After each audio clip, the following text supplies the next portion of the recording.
the Two Guys, One Shaker Cup podcast, hosted by Joshua Shaw and Ryan Buckeye. What's up, Josh Shaw?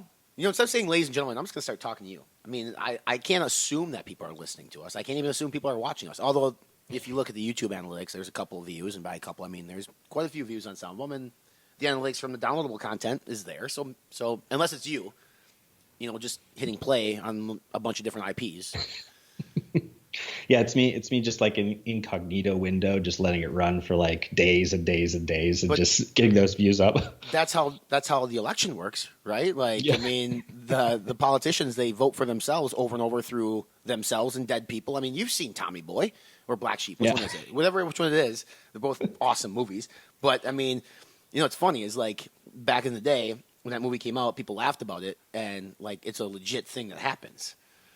Yeah. I mean, there's all kinds of like those crazy things. I guess it depends on which type of news organization you watch or listen to. That'll tell you maybe how much you think there is fraud or not. But I think, any logical person knows that there's some level of it. It's just a matter of how much.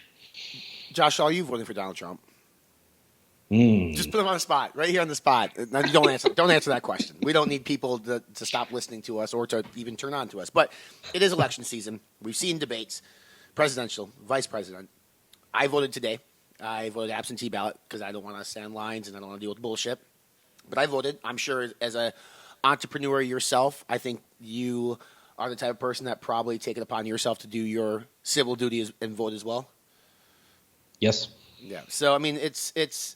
But you're also the type of person like me. I mean, I have thoughts and ideas, and sometimes I get pissed off, and sometimes I smile, but I don't ever go to social media. I don't ever portray it very much in my business, and we've touched on sort of ideas in the past on how do you get involved as a business, where do you stay away, but being political season, election season, we thought it'd be a good idea to kind of just talk a little bit more about the election and your business and politics and what to do, what not to do. And I mean, there are people that you and I know who are extremely polarizing when it comes to politics. I mean, look, you walk into, it's all over social media. You walk into the Redcon 1 office and you walk into Eduardo's office or it is just plastered with one of the candidates that he loves. I mean, I don't necessarily know he goes on social media and does it from a representation standpoint for Redcon 1, but, I don't know. It's interesting because it always seems like this time of year, it's just, if I didn't own a business, I would unplug from social. I would just stay the hell off. Yeah, this has been something I think for the last few election cycles, it's kind of been building and culminating into like something bigger. I know growing up, one of the things you didn't talk about was politics. Mm-hmm. You know what I mean? Like you didn't ask somebody who they were voting for because it's none of your business and you shouldn't really even get into that. But for whatever reason today, that's what everybody talks about. It's like, seems to be the number one thing that people are like kind of deciding who they are not going to be friends with, which sounds just so asinine to me that it's just like crazy. I just cannot believe that somebody would not be friends with somebody or not respect somebody or not whatever, just because of somebody's views on politics. Right.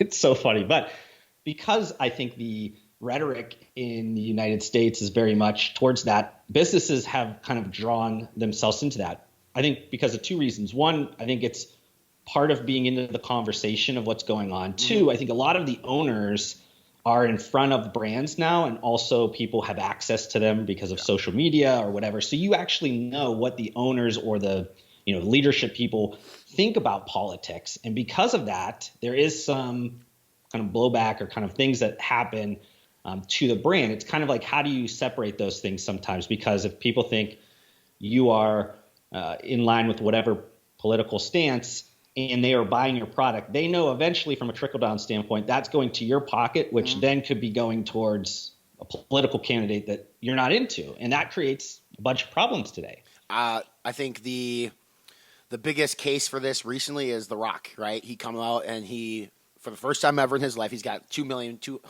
followers. I don't even know what it is on Instagram, something crazy. Came out and supported Joe Biden and Kamala Harris. Well, The Rock is also the figure for Under Armour's Project Rock. So it'll be interesting then to see, okay, and we've seen it. Like he got a ton of flack on social media and people saying, like, I'm not going to buy the Project Rock stuff anymore. I'm going to throw it in the trash. That's how, I don't know if you want to call it passion, stupid. I don't know what you want to call it. But if you're going to throw away a $50 t-shirt because somebody happens to support a candidate that you don't, maybe you need to rethink what the fuck is going on, because I think that's absolutely ridiculous. But that is a blowback on the brand. And it'd be interesting in that conversation or in that world, because Under Armour is probably like, I'm sure they're probably like, maybe we wish you wouldn't have done that. But at the same time, Rock has made them so much money with that line. They really don't have a pot to piss in or say much to them at that standpoint. But if you were the CEO of Under Armour, Josh Shaw, which maybe someday you would be, one of your big athletes, whether it's The Rock or maybe it's or LeBron for Nike, right? We all know who LeBron's going to vote for. It's obvious. But, I mean, do you have an issue with that as a CEO? No, I mean, I think anybody should have their own opinion. I mean, they've built that platform. They've built that soapbox. It's a lot bigger than other people's. They have the right to talk about whatever they want. It's the job of the person on the other side to realize that that's just somebody's opinion. It's not an expert opinion. They don't know anything more than you. It's just that's their opinion. They just so happen to have such a large voice. I think that's where the confusion gets a lot of times, is that just because somebody has an opinion, people then think they're the expert, which is not the case at all. I feel like in 2020, and I don't know when this started, probably with the advancement of millennials into corporate America and towards more higher level jobs, maybe, but it's been encouraged, I think, from a lot of C-suite people to have their underbody display their voice and stand for something, right? So whether it's the Colin Kaepernick Nike campaign from years ago or whatever, but I feel like even my time at General Mills, the C-suite people are like, hey, if there's something that you believe in, we're okay. You do your thing. But at some level, if you're a part of a board with shareholders or you're a publicly traded company, I'm sure that there's probably a board of directors or a bunch of shareholders that would prefer money not be taken out of their pocket because of somebody's political stance. So I think it's a fine line, as well as where do you draw that line? What's your responsibility as a company? What's your responsibility as an employee of that company to that company's bottom line? Because I don't know. I mean, is Under Armour going to hurt from Rock taking a stance? Blimp on the radar, probably. I don't think it's not like he killed somebody or did something extreme, or I mean, there are times where companies, I think, stood by a certain athlete or a certain for instance, CrossFit CEO stayed on, right, or whatever. When that happened, they probably would have lost a lot of affiliation and some money. So I don't know. In terms of I think all the times okay, I want to allow my people to express how they feel. And if we have ambassadors, affiliates, athletes, especially in our space, we want to embrace their feelings and encourage them and support them, even if sometimes they don't necessarily agree with our values and morals. But at the same time, there is a morally right line that they do have to tippy-toe, I think, at times, so it doesn't actually impact and hurt the company image in which they represent, right?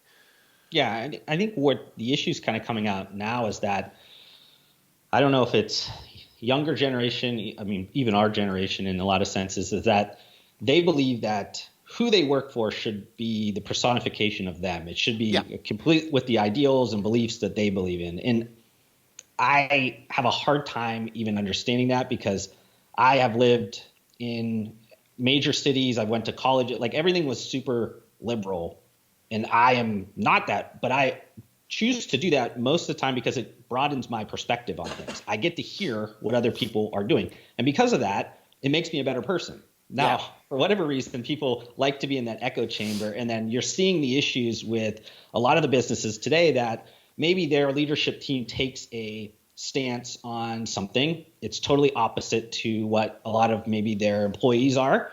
So they decide that they're going to either boycott, quit, do something to influence that person to change their thing. It even gets to the level of, if that company takes maybe some money from a certain private equity firm, that private equity firm does work with maybe defense contracting or something like that, all of a sudden they take the linkage back to a certain person and they say, you took this money, we're going to kind of cancel you. We don't want to work for you anymore, because if you would take money from somebody like that would do business with this person. It's kind of weird how all those trickle down kind of interconnectivity of things. I think it's the easiest ones to see are the ones that end up getting hurt. But if people realized how interconnected everything was, you literally wouldn't be able to consume anything, eat anything. everything is so interconnected. Like Correct. 6 degrees of like, I always say like the 6 degrees of like business, Kevin Bacon. Like if you did that, like everything is connected together. So it would be tough for somebody to really like be able to stand on their own and feel like they're insulated from whatever kind of cancel culture or things that could happen. But the kind of the case that you're seeing today is that because a lot of the brands or businesses don't want to get caught up in all this, they're actually going on. I think maybe Spotify maybe just recently did this in the last week or so. They took a stand and said, we're not going to be political at all. We're not going to have a stance. We're going to not be involved with any of this anymore. If you don't like that, hit the road, because we're going to be straight down the middle. We're going to be focused on what we do, and we're not going to let any of that outside distraction really be involved with that. And for me, I'm like, that sounds cool. I like that. But a lot of their employees were really upset because they wanted them to go take a stance in a certain way. And so it's like, you're damned if you do, you're damned if you're not, I guess, is the situation. Right. It's almost echoing the conversation we had about, when we started talking about like the black box and the George Floyd and that, right? Like, I think in that instance, it was a little bit easier for companies to take a stand because I think the vast majority of the population all had the same point of view on that situation. Like, enough is enough. Like, we support this movement. Obviously, you have your outliers, but politics are just so polar opposites. I mean, there's not like 90% of the population doesn't support blue or doesn't support red, and they are at each other's throats to the point where you said, like, we can't be friends because we have a difference in opinion based on the candidate, or we're blocking people on social. I mean, to bring it back to our space, I think our space is filled with, I'm going to use the term CEO, and I'm with respect, but also loosely, because I feel like in our space, there are true CEOs, and then there are dress up, look alike wannabe ones, right? And what if that pisses some people off? It pisses some people off. But the people then will get on their soapbox on social media who happen to own a company that probably doesn't even do $1 million in sales a year, but they'll just like totally take an extreme stance. And I sit back and I look at that and I go, is that really what you should be doing? Like, I mean, yes, you have a right. There's an amendment that protects your freedom of speech, but there are a lot of things that I have on my mind, that I have on my plate, just as you do. Like, we have thoughts, we have opinions, we have those conversations in our inner circle. And I've had people in my inner circle say before, like, why don't you publicly say these things? Like, you have a platform, why don't you do it? Because I know better. Or, I mean, that's kind of like my standpoint. But looking at some of these in our space, and it's not just our space, but we're going to say our space because we're so connected and we're so small. I'm utterly shocked at times, some of the statuses and comments that I read from higher level representation in these sports nutrition companies or CEOs of these sports nutrition companies, that they think it's okay to post that publicly. And maybe consumers don't know that they're involved with the brand. There's probably that too, but like I do. And do I respect them less? I appreciate them having a voice and having a point of view, but I also think you got to tread lightly on what you post publicly, because it can come back and it can hurt you. And if it starts hurting your business, and then you play the card like, well, you're not going to buy from me because of because of my First Amendment. It's like, come on, you can't have your cake and eat it too type thing here. You need to pick something. People, I don't think, realize how closely related a personal brand and a actual brand is now today. Mm-hmm. I think that because somebody has a stance, I love when people are passionate about whatever they want to talk about, and especially if they're very well informed about a situation. That's the key word. I enjoy hearing about those things. I also realize by them doing that, they are actively segmenting the market. They're basically saying, half of you, I don't care about your business. Even if they realize that consciously or not, and I would assume most of them probably don't, and it's subconsciously it's happening, there's one of those things where they have to realize that that's a real thing. That's a really good strategy to do, but you also need to understand your customer. Does that match up? Because if you are, a brand that's very much geared towards maybe younger millennials, older Gen Z, urban culture, this type of thing, odds are they live in a major city, they believe in a certain viewpoint. And if you're going to go out and maybe speak against that, you have to realize that that is totally against your customer. So odds are you probably, regardless of what your opinion is, should keep it kind of quiet, keep it to yourself, because it would alienate a lot of your customers. Now, the opposite side is if you are a brand and your customers are really a personification of you as a person, it actually probably strengthens your brand, but you have to know that point of it. If not, and I think in sports nutrition or just supplements, it is such a small market comparable to the broader one. So you don't necessarily already have access to all the customers. It's not like something that everybody buys. So you need to realize like you're already segmenting a segment of the market. So like how small do you want to get and how kind of down that range you want to go? Because if we pull this like way back up towards like large CPG and you think about like the biggest companies out there, the Coca-Colas, the PepsiCos, things like that, they tend to give money to political parties or the owners of they give it almost 50-50. Like basically they just give it to both sides just because they want, just to be kind of fair and they want to be kind of even.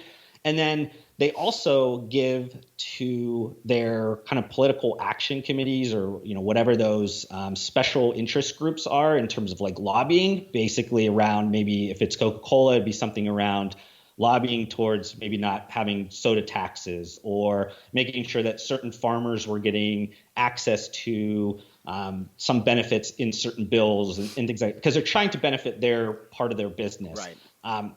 That's usually where a lot of the I guess the hairiness of the politics of spending goes to, because when you do go to some of those action committees, those also have some way they lean, and then people can kind of see where your moves are at or where you think things are going to go. But when you're at that level, you need to kind of be in the middle. Like, the owners and things, they might be giving things like secretively through different ways and through foundations or whatever they need to do. But towards, outwardly, they have to be kind of right down the middle and say, hey, we're for everybody. We're selling, a tasty soda. We don't really want to segment the market.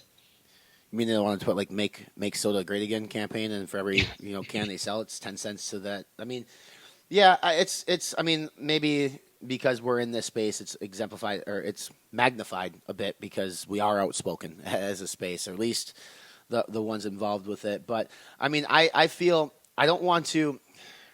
I don't know. I guess from your standpoint and my standpoint, I think we might agree on this. But do you?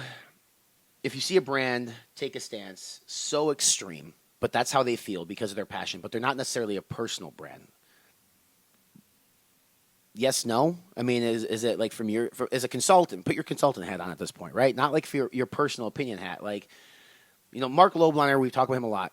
He's very polarizing. He will say whatever he wants on social. And I think he's done it for so long now, people just either dislike him or they respect the fact that, hey, he's got zero fucks to give. He's just going to say what he feels. I mean, MTS, Outright Bar has kind of become like his personal brands because he's so involved in even Tiger Fitness, which is a retailer to an extent. But I think, he just doesn't fucking care. He doesn't care who he pisses off. But for the vast majority, I think, unless you've created that personal brand in 2020, and that's how it should be nowadays, I think, I still think you got to be careful. Yeah, I think that if it's a brand that people don't know who's behind it, and that's very hard to even, I don't even know too many of them like that, even Not at anymore. the biggest levels. People can easily type some things in the Google machine and you can figure things out pretty quickly. And there's always a story. Like if somebody creates a brand that's like already so hardcore segmented, they don't do that because they just want to do it. Yeah, there's a reason behind that. So like you have to already assume that somebody behind that had a reason why they did what they did. They don't just, unless it's like some type of like farce, like, I want to make fun of something, and like maybe you're the opposite, so you make a brand that's, whatever. But I think overall, there's always a connection to like why you're building something as an entrepreneur. It's not like you just come up with these ideas out of nowhere. So, Right. I think as an example with somebody like Mark Lobliner, to your point, I mean, he has documented decade of plus of him kind of just speaking his mind. And I think he's pretty fair in terms of, when he speaks out about a bunch of different groups. I mean, his political affiliation is one thing, but I think overall, if he's talking about certain things, he's kind of all across the board and kind of keeps everybody in check. So I don't necessarily think he gets as much maybe blowback as he potentially could. Sure. The other people that are kind of on my mind in terms of outward, and interesting because I think all the people that are a little bit loud in our space, and maybe this is just because our space leans a little bit towards the Republican side of things, more towards like, I would say libertarian Republican side of like, just kind of leave us alone and let us do our thing type of, you have brands that, or owners that have, a pretty strong stance towards that, be that like Bang Energy with Jack Oak, he's at those White House events. Like he's at that level where his giving, percentage of what he's doing, like they are highlighting him on some of those Republican news channels, things like that. So that's been some blowback. I don't think it's really hurt them all that much because they're such a high growing brand and people, it's in demand. They want it. I haven't really seen any slowing down based around that, even though I have seen a lot of like social chatter that people are like, don't buy Bang because it's basically funding Trump or, whatever. Sure. I don't think that it's really affected people as much as maybe, you think, because maybe you only see those things because the social media shows you only one view anyways. So you think, oh, everybody hates this because of that. And I don't think that's the case on most of the world in terms of their purchasing. And then, similar, you talked about Redcon. I mean, they're pretty obvious, even if they aren't necessarily like putting it out there, like you can already tell. It's just all those moves. I mean, any, relatively smart person could put the puzzle together and realize what's going on there. And then, with First Form as well, with like Andy Priscilla, like they are way out. Like they're probably one of the most in terms of how they talk or how they're, kind of presenting things.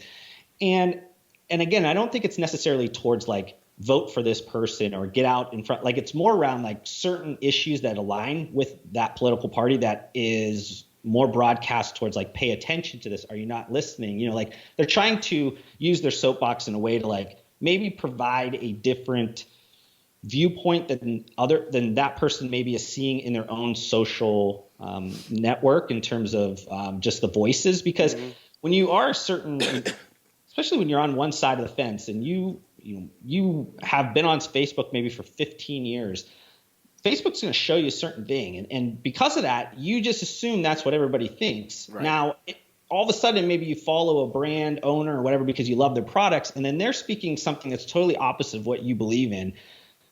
It is kind of shocking in a little way because you think like, well, I only know this one thing. Everybody believes what I believe, but then you realize there are people that believe the opposite. And I think they're using their platforms more on like to broadcast these opposite issues or these opposite perspectives on maybe the lockdown or whatever, and just kind of saying like, hey, as a business owner, as a person that thinks this way, I cannot get around this issue or this, wherever. And I think they're using it in a tactical, strategic way in their own sense. I mean, they probably go a little bit too far here and there. If that's, Mark, is that Jack, is that, Priscilla or Singerman, or they all kind of at points you get in those things. But I think overall they're not approaching it like propaganda for a particular political affiliation. I think it's just, hey, here's my viewpoints. I have a soapbox, similar to like LeBron or anybody else. It just so happens that they're attached to a business. Right. I didn't really even realize about First Form, but I should probably do a better job of keeping up with them, but I don't. Do you listen to his podcast? Is that kind of how you get or just follow him? Like 4 or 5 years ago, somebody did introduce me through the podcast. I'd actually met him a few times before, just as when he was owning the supplement superstores, but just not really followed anything that was going on. Somebody showed a podcast to me. Then after that, I just follow him kind of just casually on social media, so I know at least enough of what's going on, but It's not something where I'm interacting or knowing, like I'm not watching everything. So every once in a while you catch things, and most of the time people will show me something to ask for my opinion, and then that's usually when I have to dig into something and say, oh, here's why they're doing what they're doing, or this is my opinion on why they're doing what they're doing. And that's usually how I get deep into maybe some people's kind of personal brands or personal pages. Sure. No, that's good. It's gonna, because right now this podcast is gonna publish, and we will be, holy hell, 2 weeks away from the election. Yeah, something like that. Yeah. 3 maybe. So I think it's gonna it's going to magnify over the next, especially with we've only had one, as of this recording, one presidential debate, one vice president debate. I think people now are saying in their votes. We'll have how many presidential debates are we going to get? Do we get one? Just one more, maybe. I think, or maybe two more. I'm not sure. I thought it was two more, but one apparently might get canceled because they don't want to do it virtually or whatever it might be. So that's really when, like, during those debates and the days following the debates is when a lot of people get the loudest, And I think if you're listening to this podcast, I encourage you to follow social media closely, even if it makes you cringe, just to see what these personalities and what these executives do. And I think from a consumer standpoint, I get why people are like, well, I can't fucking buy this anymore because they support XYZ, because you feel so strongly about your position. But at the same time, as a consumer, shouldn't we respect that people have the right to their opinion, the right to what they feel? Because let's be real. Somebody, Josh and I are small business owners. We're business owners. So there are certain things in legislation and politics in which could benefit our companies in terms of like corporate taxes and things of that nature. So we might lean a certain way. And I say this a lot, like I will gladly admit it on this podcast. I think financially I'm conservative. Socially I'm more liberal. I'm okay with a lot of the stuff, but you never find a candidate that's both. Like it's always extreme right, extreme left, and then the ones who are the loudest on social media are exactly that. They're extreme right or extreme left, because the ones who are kind of, to your point, in the middle, for whatever reason, their voices are never loud enough, or they don't get as much attention because they're not as controversial. So, I mean, and those are the ones too, probably like you and I don't necessarily know your political views, but me being, financially one way, socially another way, maybe that's why I'm reserved and not saying something, because it's, like I don't feel that I need to go out there on my soapbox and tell people my way of thinking, my views, why I vote a certain way. But honestly, like, you have to look at, all the viewpoints as a voter. You have to look at your current situation. You have to look at your children's situation, your children's children. And if that is the best play for you, then who am I as a consumer to tell you that you're fucking wrong? Like, I mean, that to me, so it's like, it could be a shame on you as a leader to be so extreme, but it's also a shame on you to the consumer for judging somebody that harsh, that you're just going to be like, you know what, I'm going to go. And again, this is your choice. So here I am judging them for making a judgmental decision on something else. So, I mean, maybe I'm being a hypocrite in this conversation, but I think, like, you shouldn't let some of these political views, like, dictate how you live your life, dictate how you spend your money. I mean, if somebody makes a really quality piece of clothing and you've liked it for years, and all of a sudden now they like Donald Trump, but you're just not going to buy that anymore, I mean, that's your choice. And we can't, like I said, we can't not respect your choice, but I think that there's better reasons not to buy somebody's gear than because they support one of the candidates that you might not like. I kind of think about when we were talking about the media manipulation episode and just around how media companies as a whole, end up making revenue. It's like the only way they make revenue is to segment the audience in a certain way to sell against those personas for ads. So the middle doesn't make sense because it's hard for you to really know where they stand on certain things. Right. So you end up muffling those voices because you don't really want those ones to win. You'd rather the extremes win, or the extremes end up getting the most attention, because then you can sell and make more money on those things. So it's there's a lot of things going on that I think people need to just take a step back and realize, like, can I think for myself? Like, I always think about, like, when somebody's like, well, what are you from a political standpoint? What I said, I'm myself. Right. Like, what do you mean? I don't want to be put in a box. Mm-hmm. Like, well, but where would you, I said, because of the way that our political system, I might vote a certain way because of maybe like you said, the viewpoints or where I put my priorities, they may be aligned more, but there's never been in the history of anything that I've ever, thought of from a consumerism standpoint, a person, whatever. I've never liked every single thing about anybody, right, or anything. It's just because I have my own opinions. And I think that people need to take a step back and think about that and realize that it's okay to have your own opinion. It's okay to think differently. It's okay to not feel like you have to feel a certain way because maybe you're in a certain socioeconomic area or demographic or whatever. Like just because everybody else is doing something doesn't mean that you have to do that. You could think freely, and maybe that makes you, a weirdo today. But I think that's what needs to happen. I think it's okay to take a company because they maybe believe in something, but yet still like their products and wear them proudly and enjoy that. You don't have to just think about it in such like interconnected ways that like, oh, well, I can't because the people around me are going to judge me because I'm wearing this or I'm consuming this. Like, get out of that box. It's like, think for yourself. Like, who cares? Do what you want to do. I mean, that's the point of this whole thing is like, you have your own brain. You can be able to do whatever you want. Who cares what other people think? So because by purchasing it, then they're supporting the cause in which they're against, Josh. It's like it's so asinine. It's like half of these people that want to do this whole cancel culture stuff, they don't even know their own history in their family to even know that like maybe we should cancel them sometimes. You know what I mean? Because they are back to times when they were doing bad. It's like it's the don't throw stones in a glass house type perspective. Don't do that. Like people would spend more time focusing on themselves and focus on their own goals and not focus on what other people think or whatever. It's like it'd be so much better off. It's I know we're getting off of a total tangent here, but I think it's this whole business and politics thing.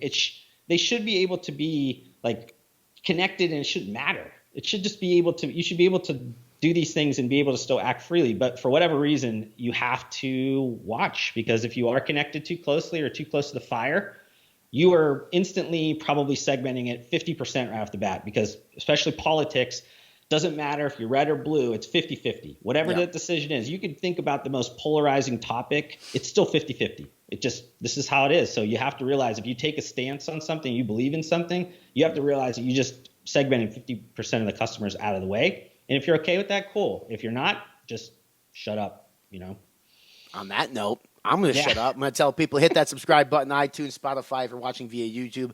At 2 Guys 1 Shaker Cup on Instagram, Twitter. We are over at the Facebook as well. Follow along on a channel that we are pretty active on is LinkedIn, so you can follow Josh Shaw on LinkedIn, myself as well if you want some more information. But good luck with the election, Josh Shaw. I hope your candidate wins, and I don't even know who the fuck that is.